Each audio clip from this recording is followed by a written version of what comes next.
के शहर और ग्रामीण के अध्यक्ष महोदय और हमारे विपक्ष के नेता, वो हमारे दो भूतपूर्व विधायक भी हैं, मंत्री भी हैं, बटुक शंकर जोशी, बाबूलाल मालवीय जी, उनको बिठा रहा हूं मैं, और राजू वशिष्ठ हमारे नेता रहे, पूर्व विपक्ष के नेता रहे।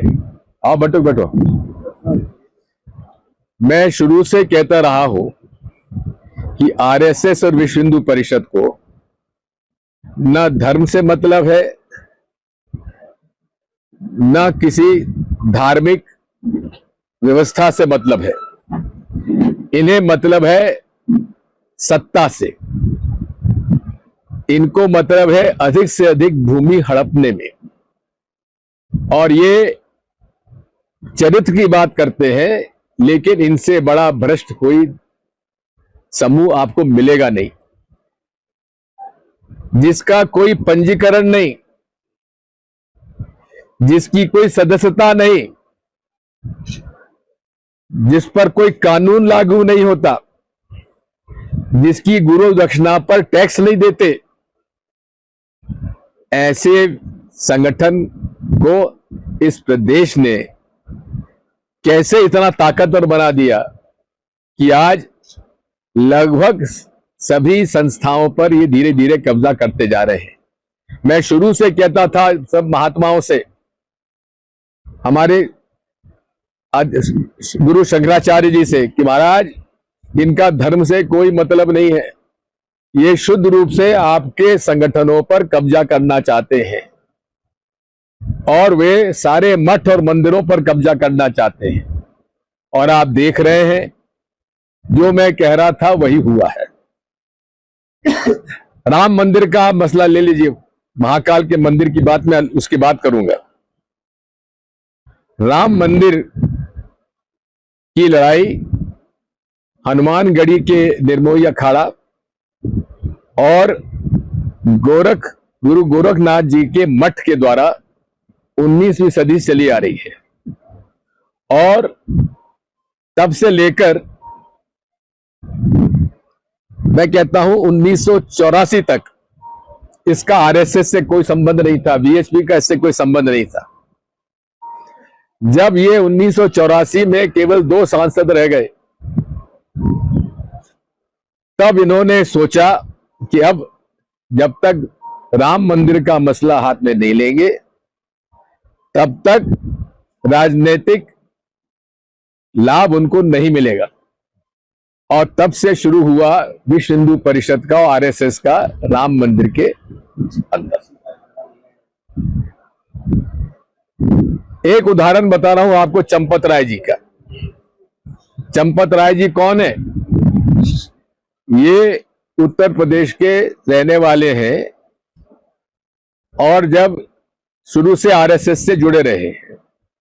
इनका धर्म से कोई लेना देना नहीं है। इमरजेंसी में गिरफ्तार हो गए थे, भाग गए और संघ के प्रचारक बन गए। और संघ के प्रचारक बनने के बाद ये विश्व हिंदू परिषद में ले लिया गया इनको, और बड़ी सादगी का एक नाटक करते हैं, लेकिन इनसे बड़ा बेईमान और भ्रष्ट कोई मिलेगा नहीं। अब चंदा वसूली होती है, शुरू कब होती है? भगवान राम का विशाल मंदिर बनाएंगे, चंदा दो। शिलाओं की पूजन आप सबसे कराई कि नहीं कराई?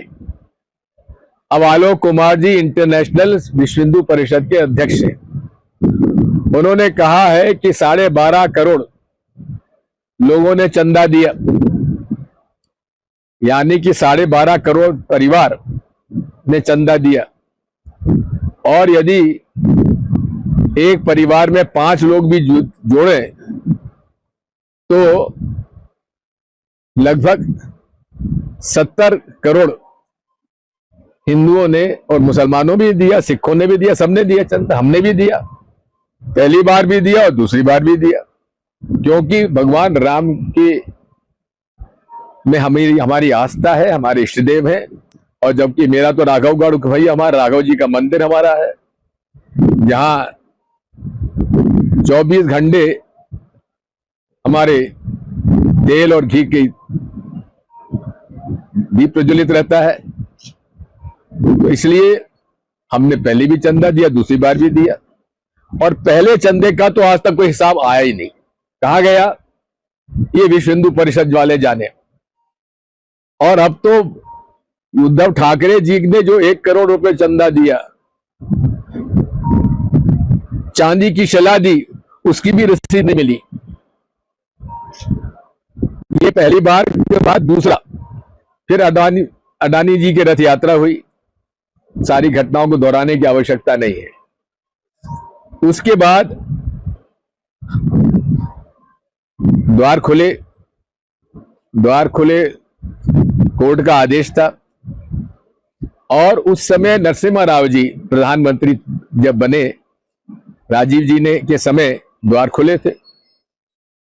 नरसिम्हा राव जी ने निर्णय लिया था कि ये जो सरकारी जमीन अधिकृत की गई है, जो अविवादग्रस्त है, इसको वे ट्रस्ट को सौंप देंगे।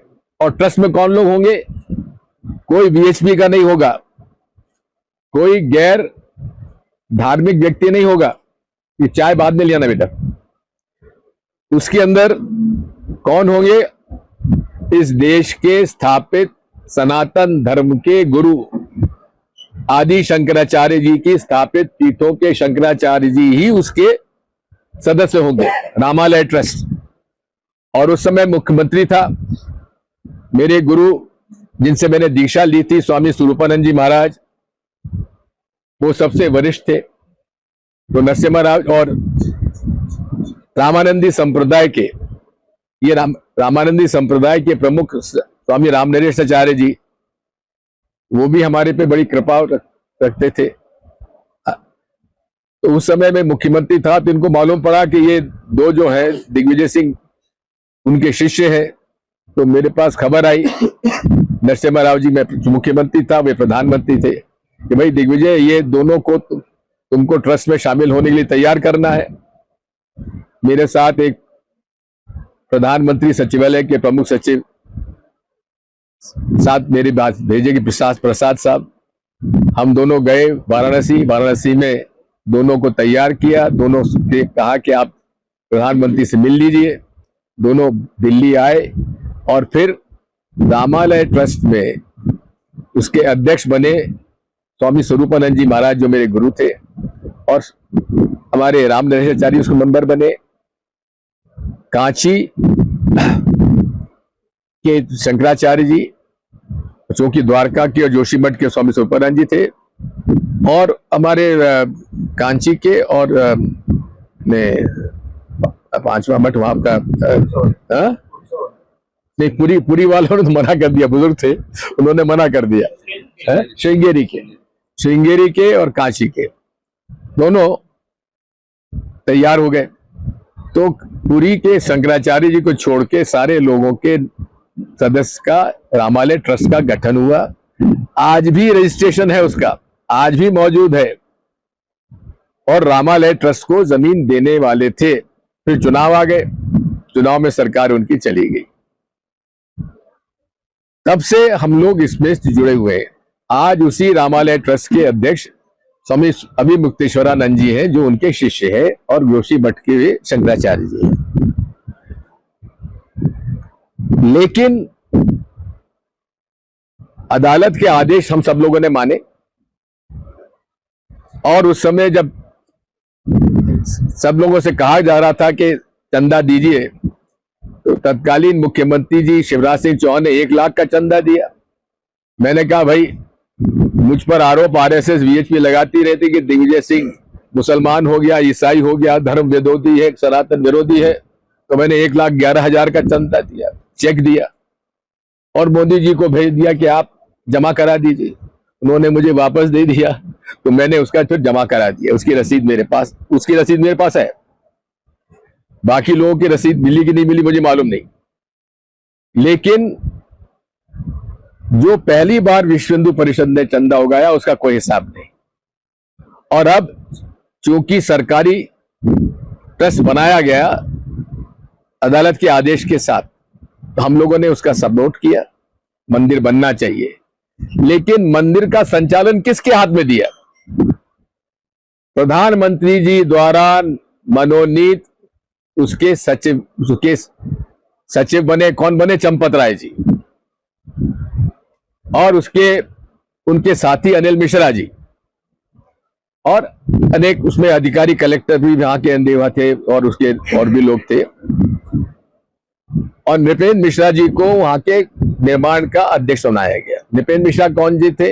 रिटायर्ड IAS ऑफिसर, जो कि मोदी जी के प्रमुख सचिव रहे। ठीक है, इसका मतलब यह है कि पूरे ट्रस्ट का गठन किसने किया? नरेंद्र मोदी जी ने किया।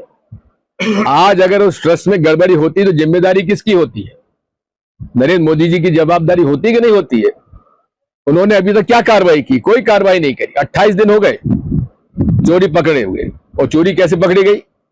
महिपाल सिंह लेखा अधिकारी थे, वो भी संघ का कार्यकर्ता था, जिसे कि वहां लेखा अधिकारी नियुक्त किया गया।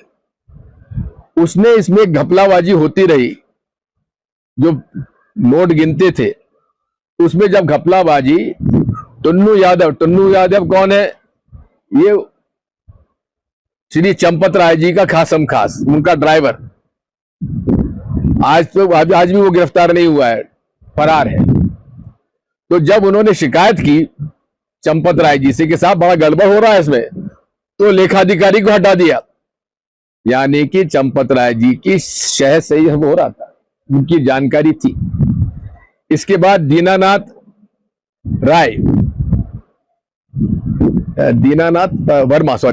वर्मा, वो भी संघ के कार्यकर्ता थे, रिटायर्ड चीफ इंजीनियर थे यूपी सरकार के। वे ईमानदार व्यक्ति के रूप में अधिकारी माने जाते थे। तो VHP ने सही आदमी को चुना। निर्माण के क्वालिटी, उनका ऑफिस कंस्ट्रक्शन हो रहा था, उसका कंस्ट्रक्शन के रूप में उन्होंने चालू किया। उसमें तो देखें तो जितना वो उसमें नियंत्रण करें, वो शिकायत करे चंपत राय जी को, तो वहां अनिल मिश्रा उनके चंपत राय जी के खासम खास, दोनों उसके ट्रस्ट के ट्रस्टीज हैं, दोनों ने मिलकर उस बेचारे दीनानाथ वर्मा को हटवा दिया। और ये दोनों के दोनों जो बयान है, ये अभी सोशल मीडिया पे अवेलेबल है, मेरे सोशल मीडिया अकाउंट पे अवेलेबल है, आप सुन सकते हैं उनकी बात। किस तरह से दीनानाथ वर्मा, जो कि ईमानदार इंजीनियर था, उसको हटा दिया गया क्योंकि उसने चोरी पकड़ी। और जब चोरी पकड़ी तो उस चोरी करने वाले से पूछा कि तुमने ऐसे चोरी क्यों की? उसने क्या करे साहब, 100 में से 60 हम रखते हैं और 40 हमको देना पड़ता है चंपत राय जी को। किसने कहा? ठेकेदार ने। ये मैं कौन कह रहा है? दिग्विजय सिंह नहीं कह रहा है, दीनानाथ वर्मा कह रहा है, जो कि RSS के कार्यकर्ता के रूप में रहे और ईमानदार माने जाते थे। अब जब महिपाल सिंह ने, जो कि लेखाधिकारी थे, जब बयान दिया, तो अखिलेश यादव जी ने इस पर बयान दिया, तो सोशल मीडिया में ये बात आई, और सोशल मीडिया में बात आई तो धीरे धीरे बात बढ़ने लगी। लेकिन सोशल मीडिया में आई, लेकिन आपके माध्यम से किसी को नहीं आई। यहां जो समूह है, ये सोशल मीडिया में कुछ लोग हो सकते हैं, लेकिन जो स्थापित मीडिया है, जिसको हम गोदी मीडिया आप कहते हैं, उसने उसको संज्ञान में नहीं लिया। अब जो भी रहा हो, खैर, अब SIT बनी, SIT की रिपोर्ट आ गई। इसी बीच में संजय सिंह जी आम आदमी पार्टी के राज्यसभा सदस्य हैं, उन्होंने इस पे काफी अध्ययन किया है, मैं उन्हें बधाई देता हूं।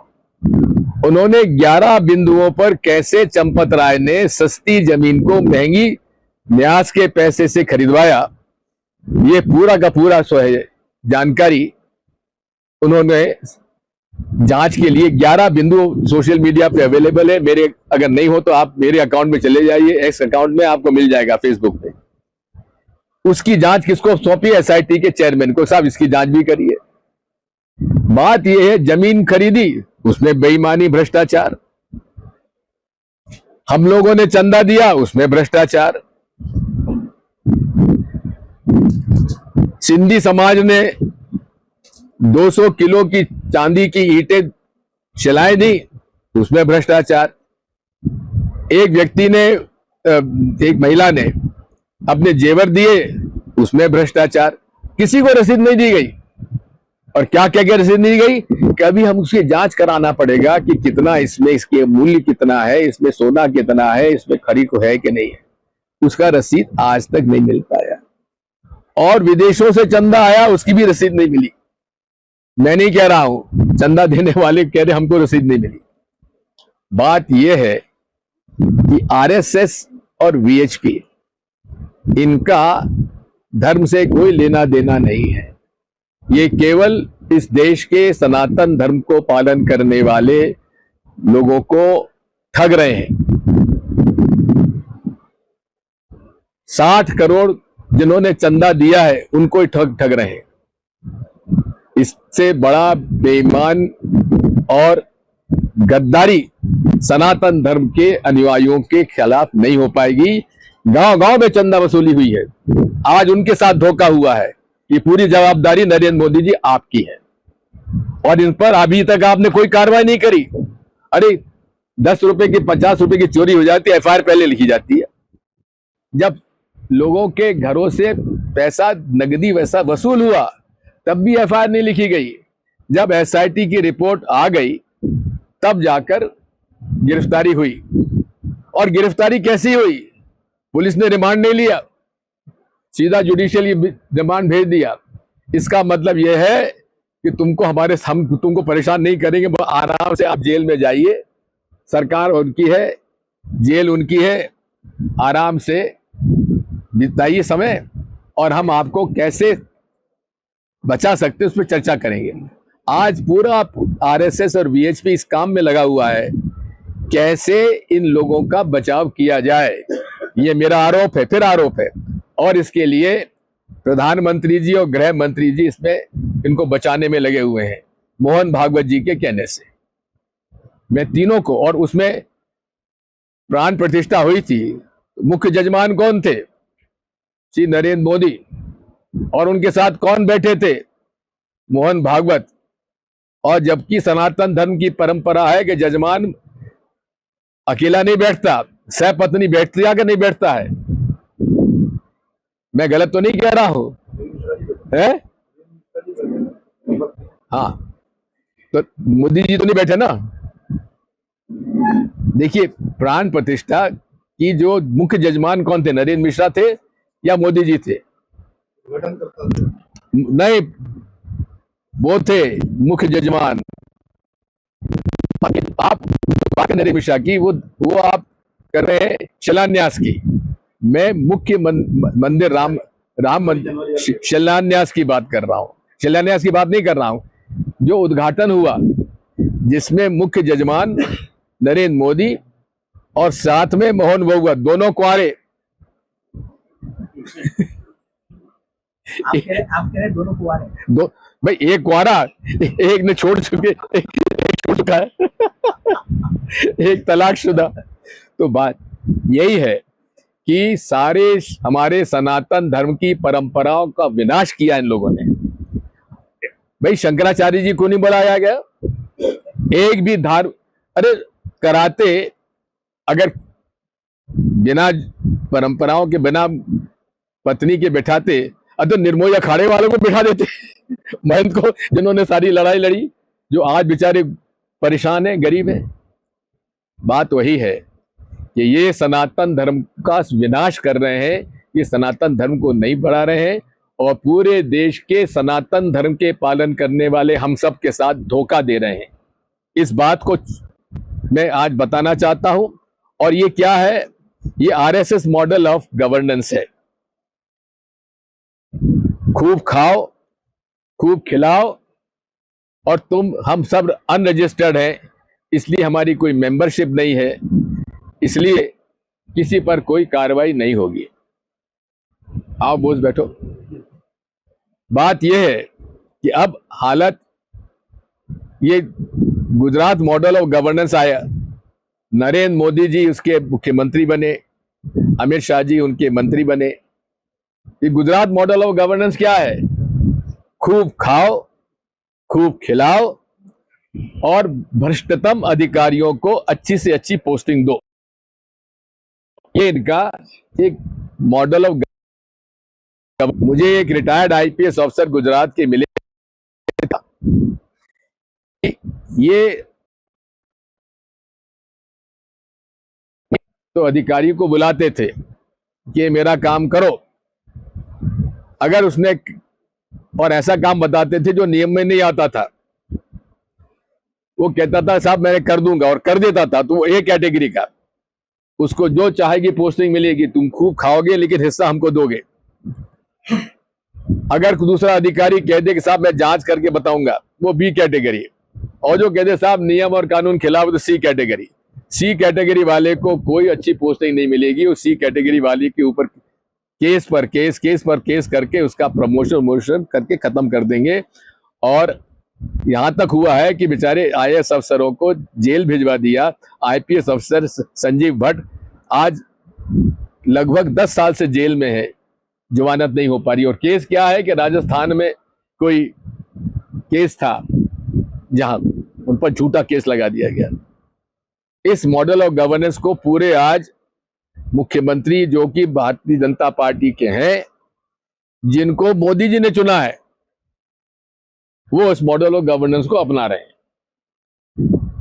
अब ये मॉडल ऑफ गवर्नेंस राजस्थान में क्योंकि पर्ची का चीफ मिनिस्टर, मध्य प्रदेश में पर्ची का चीफ मिनिस्टर, उत्तराखंड में जो चुनाव हार गया वो चीफ मिनिस्टर, यानी कि जो डायरेक्ट नरेंद्र मोदी से कनेक्टेड है वही चीफ मिनिस्टर बनेगा।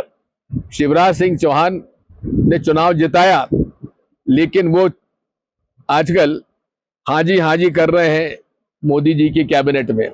वहां के कैबिनेट मिनिस्टर हमारे मित्र हैं, उन्होंने बताया कि साहब आपका शिवराज सिंह चौहान तो इतना डरता है मोदी जी से कि यूं करके बैठा रहते हैं, और उसके बाद जो वो कहते हैं जी सर इसको बिल्कुल ठीक कहा। तो ये हालत है हमारे शिवराज सिंह चौहान की। आपके राज्य की खबरें, आपके शहर की खबरें सबसे पहले जानने के लिए देखते रहें अमर उजाला। चैनल को सब्सक्राइब जरूर कर लें और पाएं हर अपडेट।